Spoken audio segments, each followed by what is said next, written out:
Welcome to Pop Culture Retro, which was recently voted the 15th best podcast by the residents of Golden Years Retirement Community in Boca Raton, Florida. Each show will revisit some of your favorite pop culture memories with insider and outsider perspectives. Now, please help me welcome your hosts, Moosie Drier and Jonathan Rosen. Hello, and welcome to another edition of Pop Culture Retro.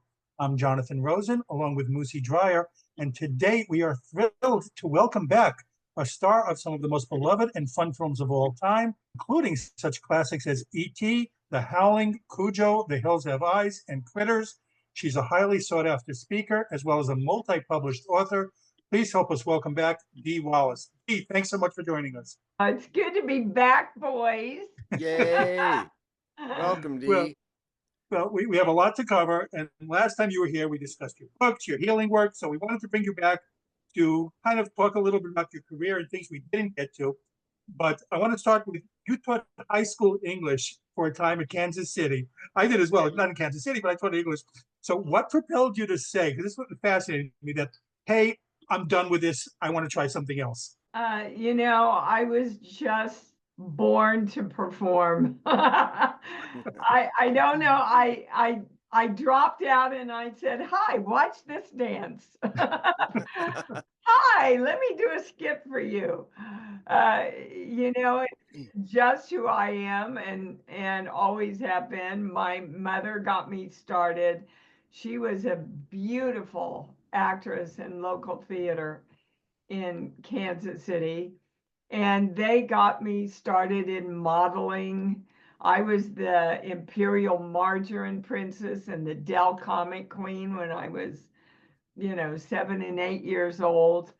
So it came really naturally to me, and then I put it away during college. I mean, I majored in theater and education, but really didn't. I had to commute from Kansas City because we couldn't afford for me to stay up there and in Lawrence at KU. And, I just finished a year of teaching and I went, if I don't get out of here, I'm never going to get out of here. Right? I'm going to get comfortable. I'm going to get locked in. And everybody said, "Are you crazy? You don't know anybody. Nobody knows you." And I said, "Thanks for sharing. Gonna go anyway." And do you know, it was less than 7 years when I started ET from the time, and I'd never been out of Kansas in my life. And I moved to New York. And I remember calling my mom the first day, who was a nervous wreck. Her little girl was in New York City. And I said, "Oh, Mom, it's just like Christmas every day." Because, at Christmas in Kansas City, everybody came out and the streets got busy and there were people on the sidewalk. And for me, that was New York. I truly think I lived there in other lives, because it was like a duck that found its pond again, Yeah, well, it's when you electric. When you were in New York, you auditioned for Hal Prince. So for a little, I did. What was that experience like for him? My God. Well, I wrote Hal Prince, and I so wish I still had this letter.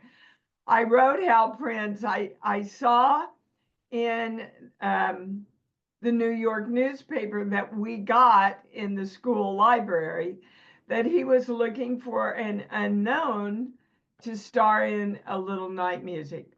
So I wrote him this incredibly cheesy letter. And I said, "I'm coming to New York. I'm from Kansas. Just think, Mr. Prince, an unknown girl from The Wizard of Oz," right? And then I had the school photographer, because I had worked on the school paper, come over and take a picture of me on my bed going, Oh my God, I would die if anybody found that picture now. And Right. and I sent it off. And 3 weeks later, his secretary called me and said, Mr. Prince got your letter and he would like to fly you to New York to audition. Oh. Now, enter Deanna Bowers, the truthful little religious girl who never lied. So I said, oh my gosh, what day does Mr. Prince need me? And it was the day I was already due to arrive in New York. Already had a coach ticket, he would have flown me first class probably. So I said, oh, well, what time is the audition? 5 in the afternoon. Oh, I said, well, he doesn't have to spend the money to fly me. I already have a ticket, and that's the day I land. And there was this big pause. She said, Miss Wallace, so you don't need Mr. Prince to fly you in? And I said, no, I've already got. So the day I landed in New York, I took every belonging I had, put it in a taxi, and said, here, can you take this to this address? Because I have to go audition at Rockefeller Center for Hal Prince. And do you know everything got there? Everything got to the apartment, Wow. the little student. And I went down and I got to the last 5 girls in the dancing and the acting. And then they said, all right, Mr. Prince would like to hear you all sing. And I went, oh, I didn't know he had to sing. His secretary looked at me and went, well, dear, it is a musical. So he said, that's all right, honey, just sing Happy Birthday. So the accompanist asked me what key, and I went, somewhere in the middle. And I played violin. I knew, but I didn't know what key to tell.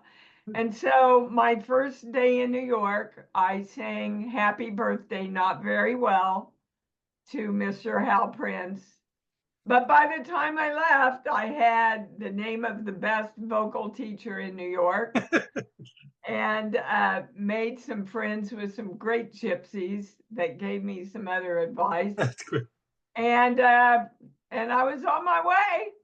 But, on my made-up resume, because I hadn't done squiddly dot doot by then, except in local theater in Kansas City, Right. So I guess my resume alluded to the fact that I could sing and dance.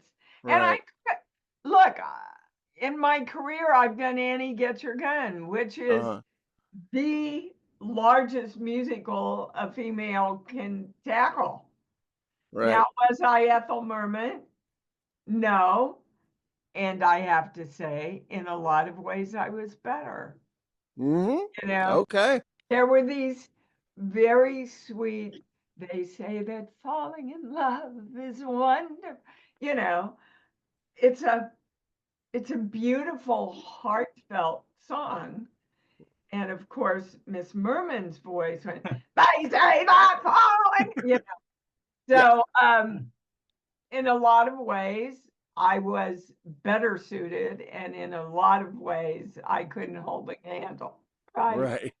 So, but I got great reviews and did a couple of other musicals. I've danced in a lot of shows. I started out as a dancer.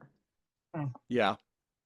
Yeah, Ethel Merman, she was an entertainer, but she wasn't a vocalist. It was a belter. Exactly. Yes. But all the respect and all the praise, but for her belt.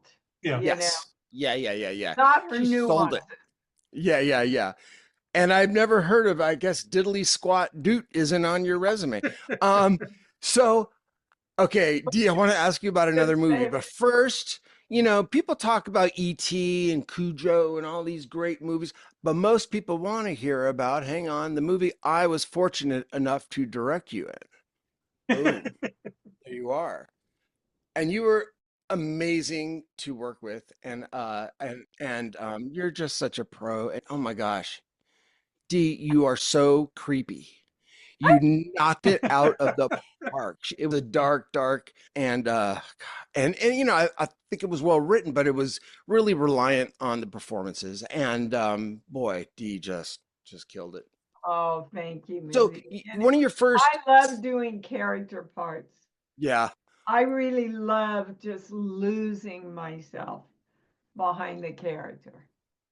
and you know what I took from that, Dee, is that you are, because I used to act years ago, and I don't act anymore, but I enjoy the collaboration, and you are a collaborator. You and I like when you know we didn't have much time.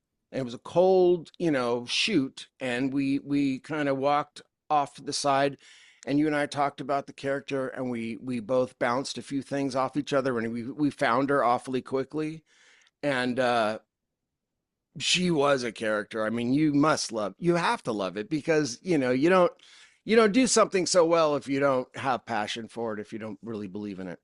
It was Yeah. amazing. Yeah. Well, So, thank you. I appreciate those kind words. And um, it's interesting to me that when I have no makeup on and look like shit, that's when people recognize me. well, you Because never know. I've done so many parts where that's just part of the character, Yeah. you Yeah. know, Yeah. Yeah. and I love that. I really love getting into the nuances and getting me out of the way and just Yeah.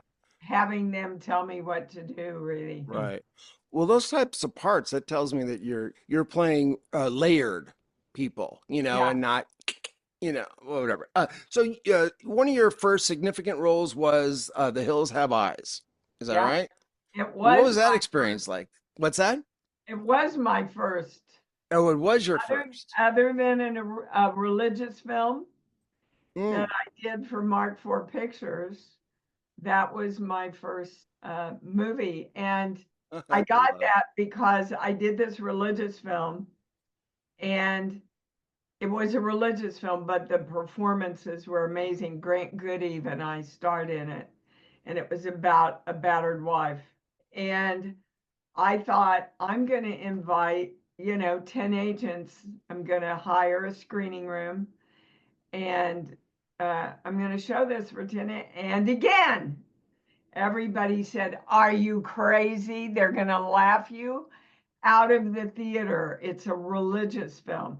I said, look, if they can't see my acting ability and what I can do, no matter what the context is, I don't want him as my agent anyway. And do you know 9 of those agents wanted me? And that led to The Hills Have Eyes. Wow. Love it. So within a few years, you had The Hills Have Eyes, The Howling, and Cujo. You were one of the original Scream Queens. So when did you first remember start hearing that term? Oh, geez. I don't remember. And, I didn't go looking for horror, but horror sure found me. And I'm glad because it is the genre that gives an actor the fullest emotional life possible. A good horror film has peaks and valleys and character definitions and roads that they've traveled, and so many different emotional arcs. I mean, when they sent me Cujo, I called Dan Blatt and I said, how much do I have to pay you to do this part? What female actress would not want to do the part in Cujo? That was just Right. crazy to me. It was everything was in that movie. Every possibility, every opportunity for great acting. was in that movie. And Yeah. thank God, might I say, that I got Danny Pintaro for that kid. My God, he was amazing.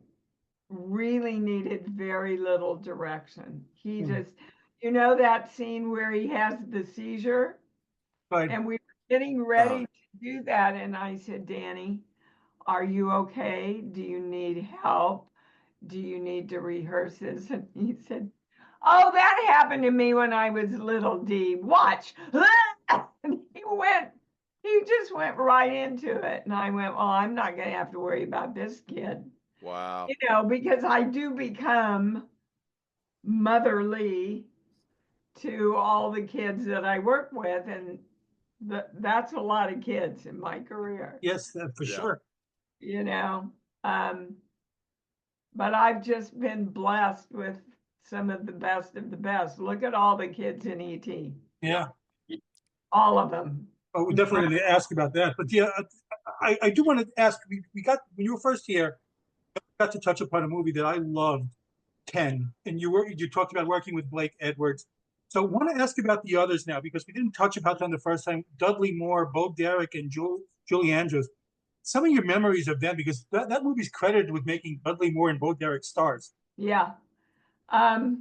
It was, to steal a phrase, one of the fondest experiences of my youth. Blake was like a father figure to me. Now I know I was almost 30, but it was really the first major studio director in film that I'd done. And I mean, Blake Edwards at that time was the biggest producer director you could work for. Absolutely. And I don't know, I adored Dudley Moore. Dudley and I danced on many tabletops in Mexico. He and I and the crew would go out after a fun day, but a long day of shooting, and have dinner and a few shots, and loved him, loved Bo. I loved working with Bo. John, not so much. John Derek. Yeah. I think Blake actually nicely, and Blake could be very intimidating, excused John nicely from the set. I think I've read that before. Yeah. Oh, yeah. He just, like, he held up shooting one day forever while they were looking at shit to put in those braids of hers. And Blake just was kind of over it. But I remember the first day on the set, we walked down to the beach, and Dudley had a motorhome, and Blake and Bo had a motorhome, and Blake walked up to me and said, "Hi, Dee, welcome. Is everything okay? Is there anything you need?" And I said, "Well, Mr. Edwards, there's Dudley's dressing room and there's Bo's I don't see my dressing room. Where's my trailer?" Yeah. Now my agents had not negotiated anything for me, but without a beat, he turned to his producer, Tony Adams, and said, "Yeah, Tony, where's her dressing room?" And without losing a beat, Tony went, "It's on its way, Mr. Edwards. It'll be here within the hour." Oh, wow. That's a Fantastic. producer. And That's a director. Yeah. you bet. And one that cares about it. So Blake turned around and said, "Good, make sure it is. Until then, Dee will be staying in with Bo." So Bo was very gracious. She said, "Of course, Dee, come on in, you know." And the first scene we shot, I think, maybe it wasn't, anyway. So we're getting ready to do the bedroom scene, right? when he can't perform. And so they bring me in with the sheet around me. And I sat down in the bed, and Mr. Edwards comes over and he sits down and he says, "So, Dee, what do you think about playing this scene nude?" Well, I'm from Kansas, guys. Mm-hmm. First thing I saw was my grandmother having a heart attack. And I said to him, I don't know how I got the composure, but I said, "Mr. Edwards, I don't think it's right for this part. He hasn't been able to perform. I don't think I would just flaunt everything in front of him. Can you hear the Kansas? I think I would be really uncomfortable, but if you want to guarantee me another film, I'll try." And he looked at me and he went, "Okay, just thought I'd ask." And he walked off. Ah, Now, you see another sign of a good director, because he knew that would, bam, catapult me into that vulnerable place where he wanted me. yeah. And it Yeah. worked. Let me tell you. Yeah. I thought, oh my God, my family would die if I. One of the last things my mother said to me before I left New York is, "Dee Dee, promise me you will not sell out and be a cheap actress." And I knew what she meant, right? So it would have been okay for me to do a C film that was really crummy, as long as I didn't take my clothes off, right? Right. Oh Right. my God. At the end of the film, he took me aside and he said, "Dee, you're one of the best actresses I've ever worked with. That's great. I want to send you to my agent," who at the time was CAA. So I went to see CAA. They looked at all my film, came back, had a meeting. They said, "You know, Dee, we think you're really, really good. Come back when you're making 500 grand a year." Wow. And I looked at them and I said, "You know, guys, when I'm making 500 grand a year, I won't need to come back." Mhm. A few months later, I booked ET. Wow. I love it. I love it. And it's such a like catch-22 or conundrum. No, no, you're supposed to put me in the category to make $500,000 a year. Like you Their friggin' like job. My I job. know.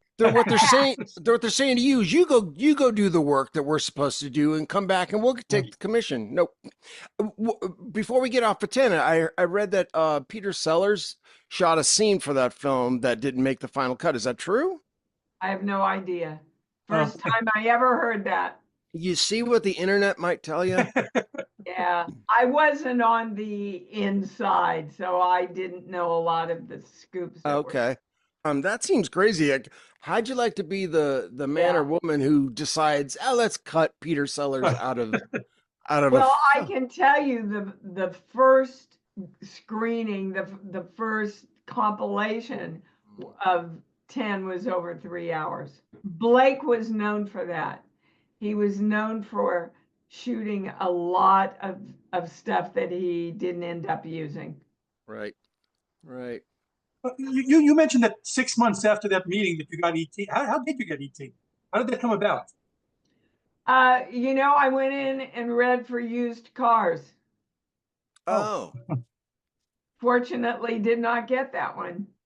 Yeah. But Stephen works very far ahead. So he was already working on the script for ET, and he wanted everyone in the movie, other than the doctors and the government people, he wanted everyone to be very childlike and vulnerable. Well, welcome to what I'm known for. So I think he saw in that audition Mary and what the quality of what he wanted in Mary. And so when ET came along, they just offered it to me. Another Hollywood story, see? Wow. But Huge. I have to take a moment to really do a shout out and honor my mom and my family, because they really taught me who I was. And they always taught me that I was worth speaking up for who I was. And so, you hear these ridiculous stories of actresses getting taken advantage of in auditions and all this. It's hard for me. It only happened to me one time, and it was right after I got to New York. And I went in to see this older producer, and we chatted for a while. And he said, "Well, I'd like to see you read something." And he went over and he locked the door. Uh-huh. And I said, "Mr. whatever his name was, sir, I'm not comfortable that you've locked the door. I don't understand why the door needs to be locked." He said, "Well, there are parts of this scene, and I'll need to do it with you. There's some nudity and blah, blah, blah." And I said, "Got the wrong girl." Uh-huh. And he looked at me and he said, you don't want to audition now that you're here?" And I said, "With all due respect, sir, I don't want to do a part like that. And I don't and will not audition behind a locked door. Hmm. I'm from Kansas, but I'm not stupid." He went over and unlocked the door and said, "Thanks for coming in."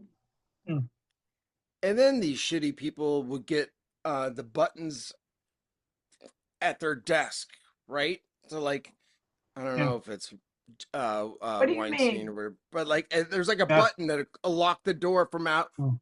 to Oh, prevent them from having to actually get up and manually turn and lock the door. It's like they'd hit a button and the door's locked behind you. I don't know how you guys got through it, in women. Like, yeah, you get through it by knowing who you are and what you're willing to give for what you want. yeah, And ultimately, I earned a lot of respect for that. And the most important person I own the respect from is myself. yeah. Okay, so let's get away from the slime balls for a moment, and I want to go back to you. You tapped into talking about working with children, right? So on Yeah. ET, apparently you like to work with children, but what I remember when I was a child actor, I thought that the adult actors were may like be a little upset or resentful that we as minors can only work a certain amount of hours and we got to get out of there. So things don't get finished and rushed or whatever. And I was going to ask you if that was ever an issue for you working on. Never. Okay, good. Because you know what? One actor I'm remembering said to me one time, he said, "Listen, if we have to come back and shoot because we ran out of time because kids can only shoot for so many hours and they're taken off the set, I get another payday. I get to work more days, you know?" And I know that's one facet of it, but then there was then there are the stars who don't care about that extra session fee and they're just like, working with kids is a drag because of the restrictions. I But you never love had that. working with kids. Kids, unless their mothers screw around with them, kids are just in the moment.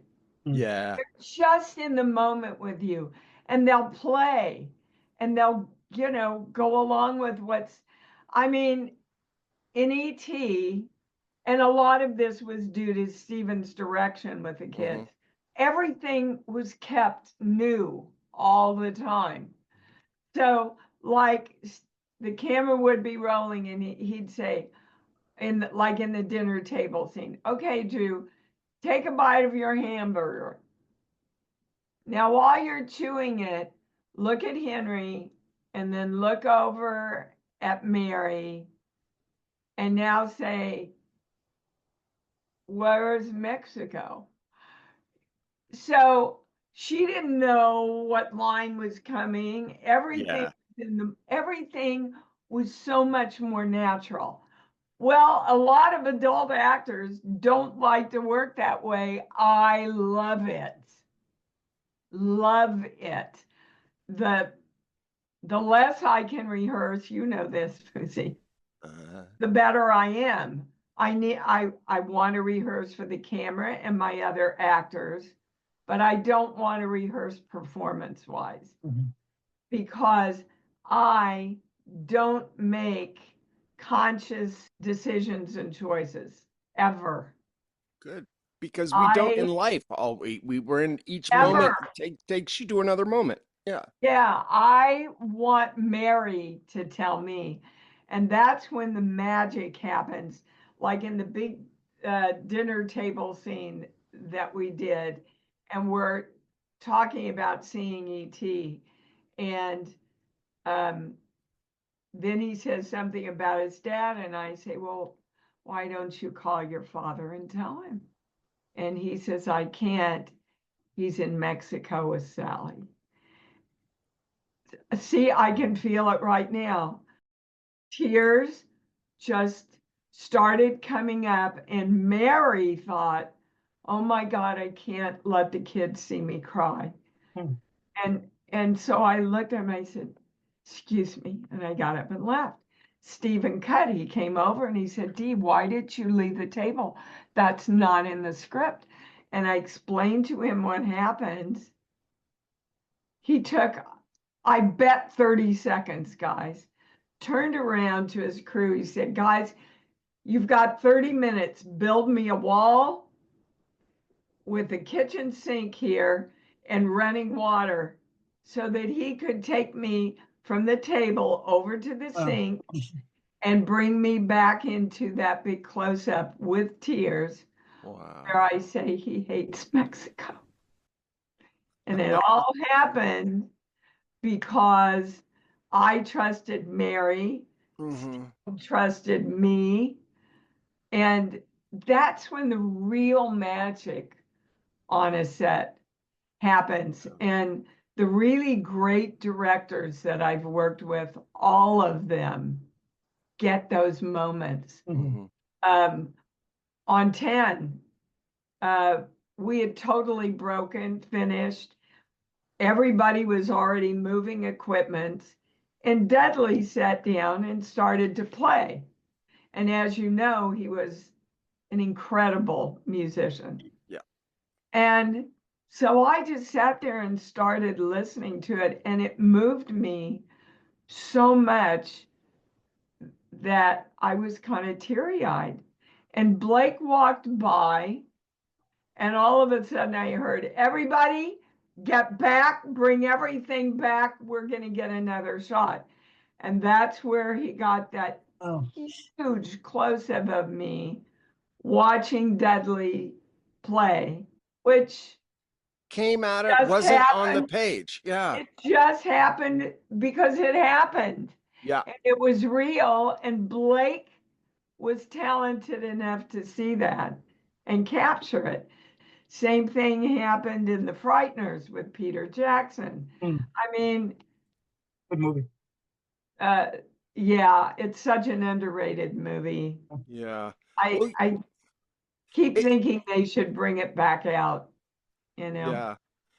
There's no chance of seeing an actor telegraph what's coming if they don't know exactly what's coming because they're doing what you're doing. And what a great moment. He hates Mexico. Can you imagine if that wasn't it? Like, that's such a part of this iconic film. And I love to hear that. I love the process.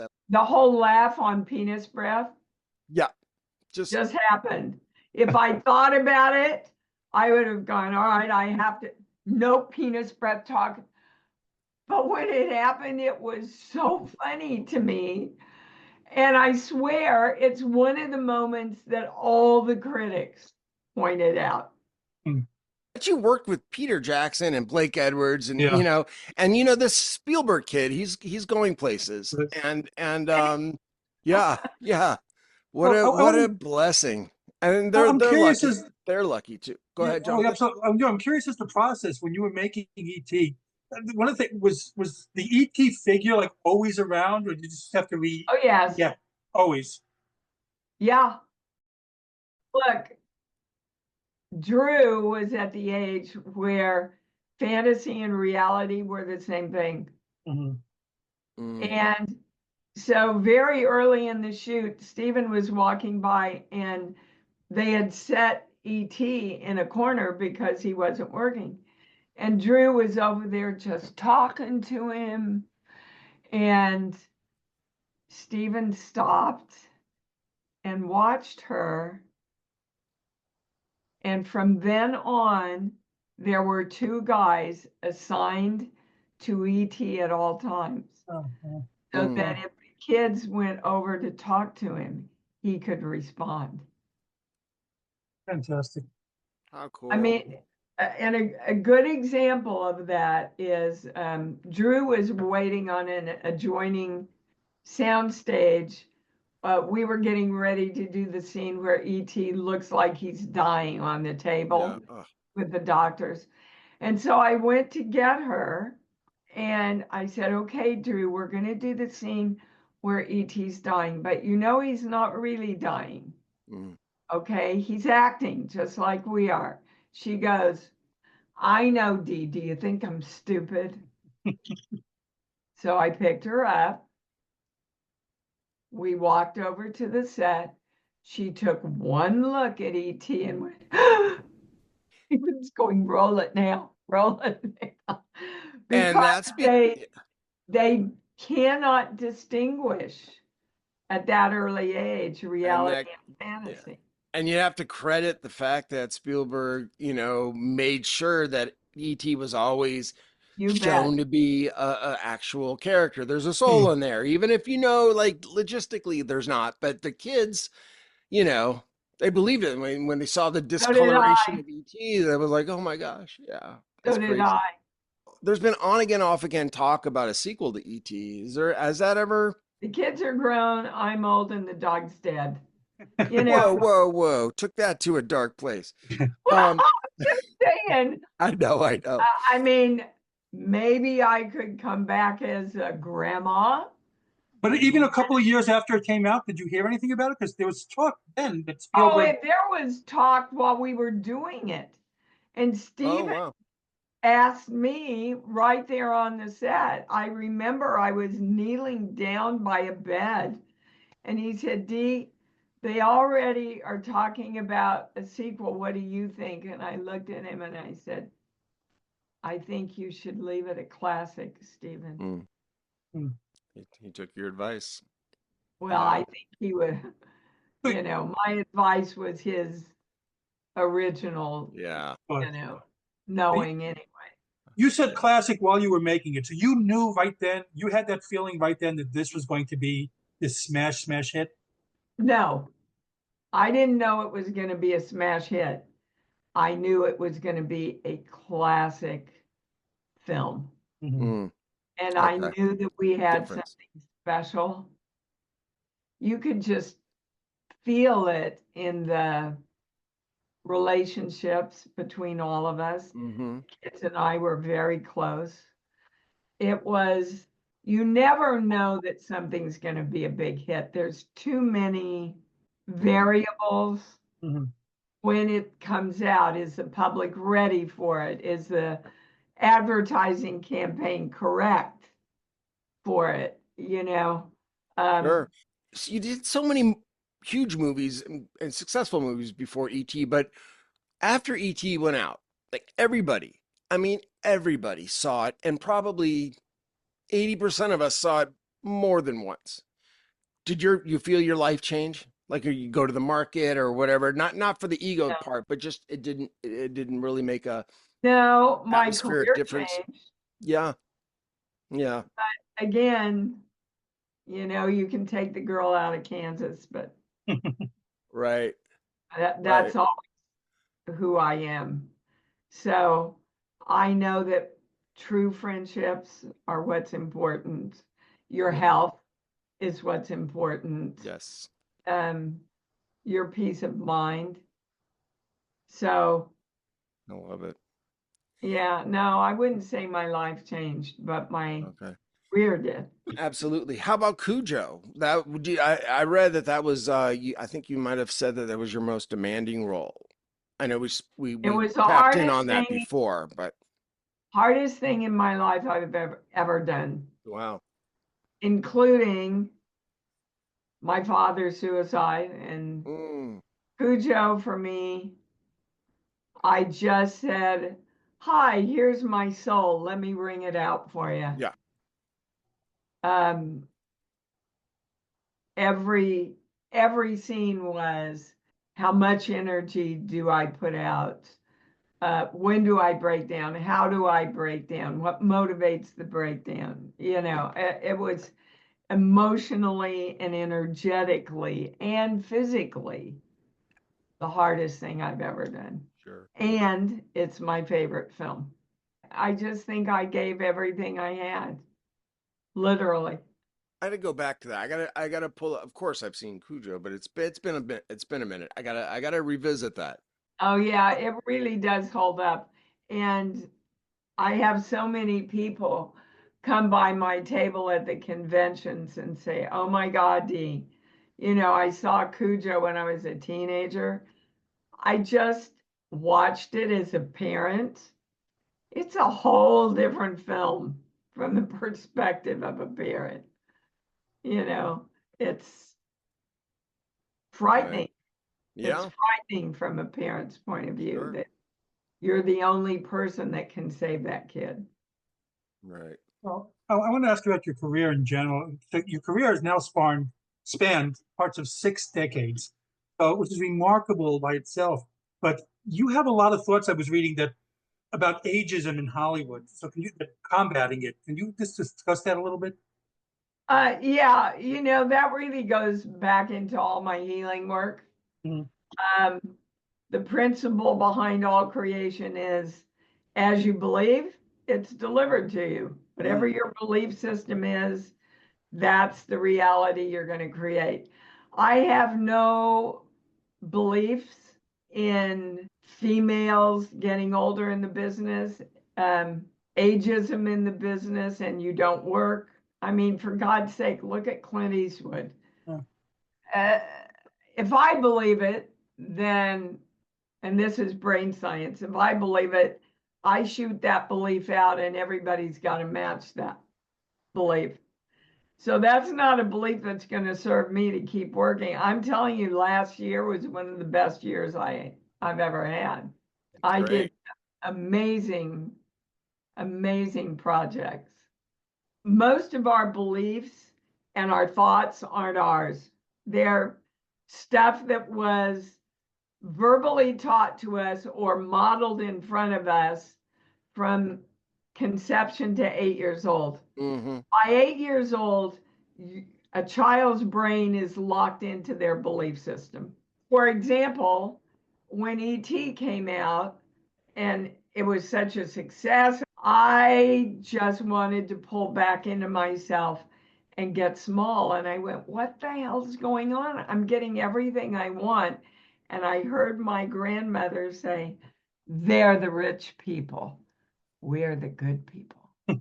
Mm. So subconsciously, my little Deanna was going, you're one of them. You're one of them, and we don't love them. Them takes advantage of everybody else. You don't want to be them. And I stopped and I went, I don't believe that at all. That's not my belief. That's a belief that was handed down through generations based in a lot of religion Mm-hmm. that are very limiting, and that's not going to give me what I want. What thought is going to give me what I want? I'm in charge of my consciousness. I'm in charge of choosing who I am. I'm in charge of saying, I choose to believe this and I don't choose to believe that. And when you live that consciously, your life changes like that. I do want to ask about a couple of your other roles. I want to start with the cult favorite Critters. Oh, we just had so much fun. It was kind of a tough shoot because there were a lot of night shoots, Mhm. you know, but we had a wonderful company. Again, the kids were great. I actually uh, went on to do a great series after that and got Scott Grimes hired as one of my sons in the series. I said, I just did a film with this kid. You've got to read this kid. Um, but we just had a lot of fun. Huh. And the brothers had so much fun with the critters. They didn't even have the big critter finished Hmm. when we shot. That's why you only see its eyes, right? Right. Through the windowsill. But there'd be these little round hairballs, and they'd be standing on the side of the shot, and you'd hear, all right, roll them in. And they'd roll those little suckers and they'd just go off screen the other way. And our biggest job was not to let go and laugh, you know? It was crazy. What about Just Add Magic? That was a series you did. What was that Yeah, experience it's like? Is it? still on Amazon Prime. Excellent. Um, Just Add Magic was a little challenging for me. Um, I think it is absolutely beautifully produced and directed and shot. It's a beautiful series. If any parents are looking for a great series for your kids, I mean it's really written for kids from about 5 through 14. Hmm. It doesn't dumb things down like a lot of the Disney stuff does. Yeah. Uh, it teaches really good values, but it's got really good acting. It's really, really entertaining for the kids. I have a whole new crop of fans from Because of Just that. That Magic. Yeah. Well, your That's career cool. is, Is it? I'm yeah, sorry. it's, I was just gonna no, say your career is I so love that when interesting. that happens Right. when a whole new, people will know who certain performers are Hmm. Yeah. long after we're all gone because of shows that have legs and lives Yeah. beyond. Your career is just so great because of that I could know you from one thing and my kids will know you from something else entirely. Yeah. But everyone will know me from ET. Yes, absolutely. ET is our Wizard of Oz, you know, Yes, it's going to go on forever. Funny you I said love that because that's what yeah. I was thinking about as far as sequels. When we were talking about the possibility of hearing the rumors of sequels, like Wizard of Oz, don't touch it, just walk away. Yeah. Anyway, go ahead. And you know, the Wizard of Oz has the line that sums up all of my healing work. At the end, Glinda looks at her and says, "You had the power all along." And if people would stop waiting for God and the guides and the angels and decide to be their own creative force, and then all energy can match that. Well, that's because people have an accountability issue and it comes out of Yeah, fear. And if I put it on myself that I have the power to make these changes, positive you'll or be one negative, of then I'd them. have no one to blame except for me. So it's fear.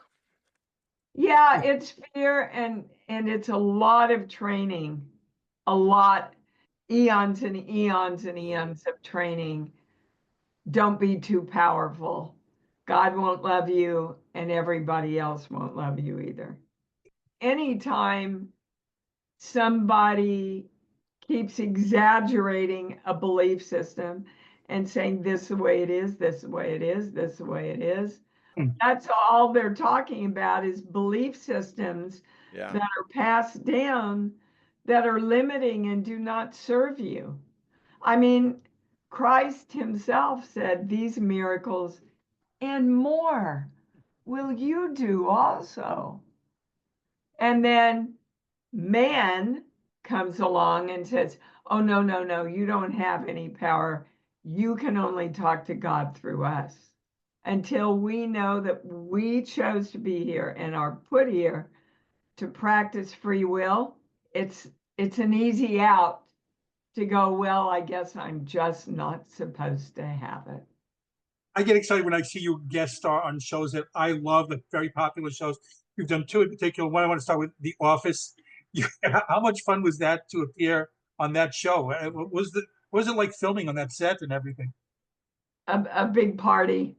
You know, And most of my scenes on The Office are at a party, right? Those guys had worked together for so long.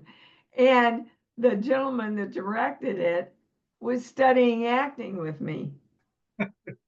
And he asked me, he said, Dee, I'm directing an episode of The Office. Would you be in it? And I went, oh, okay.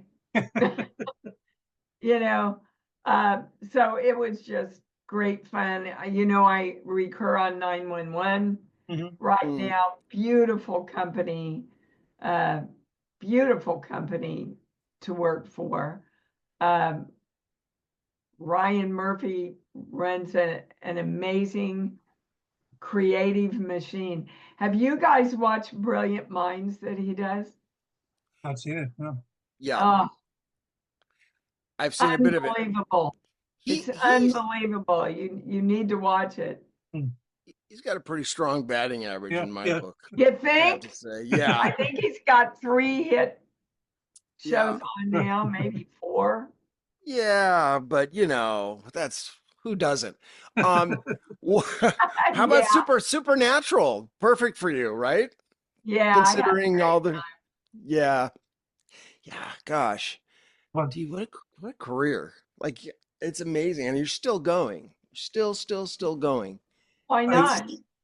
No, there's no reason why not. But it's just it's fantastic, and a lot of people think again like they're listening to not themselves, but just, well, I guess this is the way it is. I'll hang it up now. I did a certain amount of years or whatever. No, no matter men or women, no matter what age we are, no matter what anything we are, there are characters out there in stories that fit what we can get into. Absolutely. Yeah. Absolutely. Because whether you're 3 or 93, we have people in our worlds that are that age that we must relate to. Absolutely. And the more you can present them, not in a cliche way, but in a meaningful way, that's what people want. I need to ask you about one more thing because my son will kill me if not. It's one of his favorite animated films, Rockadoodle. So, well, first of all, I adore working with Rob Zombie. Yeah. I think he is a creative genius, and really so wish he would call me to come in. And I'll tell you, when he sent me Greta, I wrote him back and I said, Rob, I've got to do this part, but I have to look like shit. I'm going to dye my hair brown. I don't want any makeup, horn-rimmed glasses. And I sent off the email and he wrote me back and he went, okay. But there's so much room on his set to create and play and let things come in. I mean, the whole scene with the bagels in Halloween, between Taylor and I, Scout Taylor Compton, all improv. Oh, It was all improv, and they called me, the producers called me after I'd finished, and they said, Dee, we need you back. And I said, but I've already died. And they said, yeah, but Rob wants to kill you better. So we went back and prolonged my death scene with Tyler. Well, I just Right. want with Rockadoodle. Did you get to work with Glenn Campbell? Did you record with him on? No, No, sweetheart. all separately. No, yeah, everything was separate. Okay. Well, It was before a we, lot Yeah. of fun. yeah, are there any roles that you turned down in your career that you have regrets for? You look back and go, oh man, maybe I was wrong and I should have taken that one. Sure, Yeah. of course. Okay. So then my next question is, which ones? And we could tell you whether or not we like whoever they ended up using. No, I'm just kidding. Well, it was one of Ron Howard's very first movies, and I can't pull up her name. The girl from Cheers ended up doing it. Oh, Yeah. Night Shift. Shelley Long. Shelley Long. Yeah. Oh, Night Yeah. Shift. Yeah. Oh, wow. I don't It's know. because she was a hooker. Right. Well, but it was the way it was written in it. From my recollection, and this was frickin' years ago, it was written more graphically than it ended up being shot.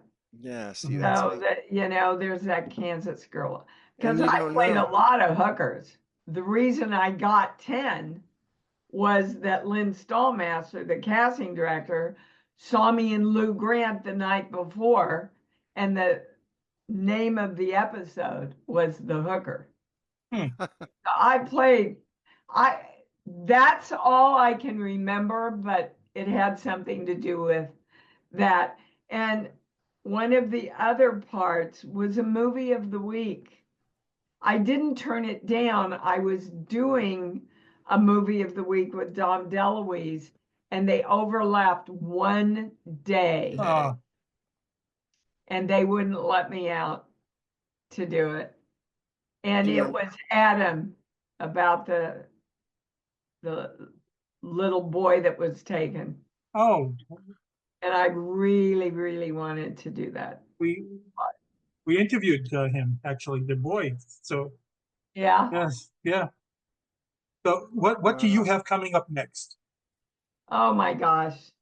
I have 4 films coming out, 3 of which I really star in and have a major role in, and one is a cameo.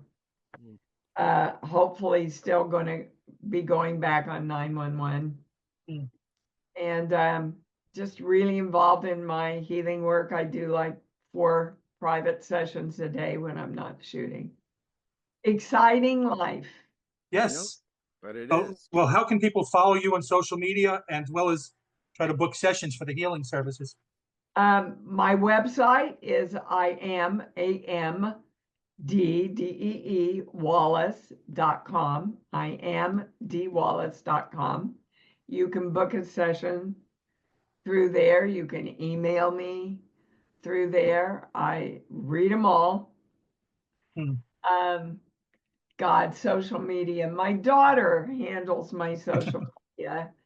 I don't choose to go down a lot of rabbit holes there. I only post what I'm doing and maybe some important stuff from the healing work. But I follow a lot of people, and a lot of people follow me. Excellent. As they should. Dee, thank you. Thank you. Yes. Oh, guys, it's always, I just feel like we're sitting down having a beer together, Right? And that's the sign of a really good interview. So thank you. Thank you, Oh, Dee. thank That's so you. sweet. Thank you. True. And I do a lot of them. I know. Oh, yeah. Well, keep up the great work, and Yes. we will be watching you. And And all anytime your you want to come upcoming- back, we'd love to have you. So, Yeah. Thank you. Thank Yeah. you. thank you. All right. And Well, Happy then- New Year. Yes. New year 2025 is going to be a lot better. Yes, Let's it hope. will. Yes. Well, again, this has Yes. been Pop Culture Retro. I'm Jonathan Rosen with Moosie Drier. And again, a very special thanks to Dee Wallace. And please like, comment, and subscribe. Thank you for tuning in to Pop Culture Retro, where no one was hurt during the making of this podcast. Listening to this podcast just makes you really cool.